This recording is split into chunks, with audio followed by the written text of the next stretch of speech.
What's going on guys, Bunks here, and today I'm going to be showing you how you can maximise your multitool's damage and have its stats to be over 10,000. Not bad, right? This is really simple to do and won't take you that long at all, so without further ado, why don't we go ahead and get stuck in. So here's a quick look at how long it takes to destroy one of the new Sentinel mechs with a multitool that has over 10,000 damage, and as you can see it doesn't really take long at all, and that includes when you're also battling with a healer drone and other Sentinels at the same time. Also, not to mention that my aiming isn't the best, and if it was, it probably would have been destroyed a little quicker, so if your aiming is better than mine, which it probably is, you'll be able to wipe the Sentinel mechs aside without any difficulty whatsoever. Winning! So there are a couple of things you're going to need to have first before you can get a multitool that has over 10,000 damage, and the first thing you need to have is an S-Class Alien multitool. If you don't have one of these, don't worry because I've got you covered. I have previously done a video giving you the location to the exact multitool I'm using in this video, so why don't you pop over and check that video out and then head back here afterwards. It'll only take you a couple of minutes. I will leave a link to that video in the description below for you. Now, why does it need to be an Alien S-Class multitool, you may be wondering? Why can't it be an S-Class Experimental or an S-Class Rifle, for example? Well, let me tell you. So each type of multitool has different distribution of bonuses. The Rifle, for example, is probably the worst of them all, where it doesn't have any specific aspects as high as the others. The only bonus to these are the initial slots are higher than some of the others, but you can always buy them. Experimental multitools, on the other hand, are the best for scanner upgrades, so if you want to max out your scanner, you're going to need an experimental multitool. And as you may have guessed, we're maximising damage, and that means the Alien multitool has the highest damage output of all the multitool types, so that's why you need one of those. And the second thing you're going to need is to have unlocked the Scatter Blaster and the Shell Greaser for your Alien multitool and have installed them. If you haven't, you can pick both of these up on board the Anomaly at the back where you purchase all kinds of weird and wonderful upgrades for various things. And the final thing you're going to want to have is to make sure that you have a few thousand nanites stocked up, and I'll get to why you need that in just a minute. If you're running low on nanites, again don't worry because I've got you covered. I've already done a video showing you how you can get thousands of nanites in a matter of minutes. So why don't you check that out? Again, I'll leave a link for you for that video in the description below. Now then, as you probably know by now, you can of course purchase upgrades for your multitool on any regular space station, i.e. one that's not abandoned. So head on over to your nearest space station and head on over to the NPC on the left hand side who gives you multitool upgrades and see what they have to offer. Now of course we're only interested in S-Class upgrades, and they have to be S-Class Scatter Blaster upgrades, so if the NPC on board that space station doesn't have any of those to sell, you are going to want to warp to another nearby system and see if that NPC on board that space station has them instead. And if that NPC doesn't have them, rinse and repeat until you find a multitool upgrade station where you can get S-Class Scatter Blaster upgrades. You only need to have one in their list and then we're good to go. If you want to, of course, you can always warp to other space stations you visited before by using the teleporter on board the space station. It is slightly quicker and it of course doesn't use up any of your hyperdrive fuel.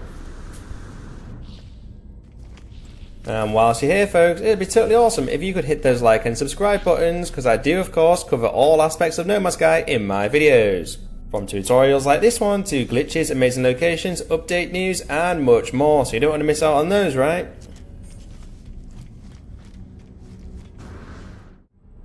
Right then, when you do eventually find an NPC on board a space station who is selling S-Class Scatter Blaster upgrades, you want to purchase yourself around 10 of these, maybe a couple more just in case.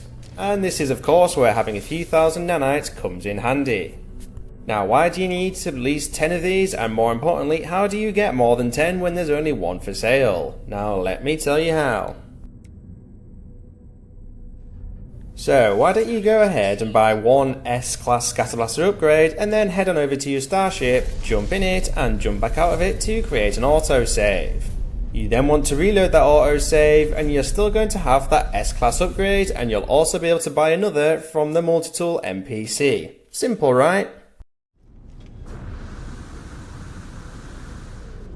Unfortunately, you don't get your nanites back, but this is why having a few thousand comes in handy. So like I said, you want to do this at least 10 times so you've got a whole bunch of S-Class Scatter Blaster upgrades in your exosuit. And once you've got at least 10, we're going to start installing all of them at once.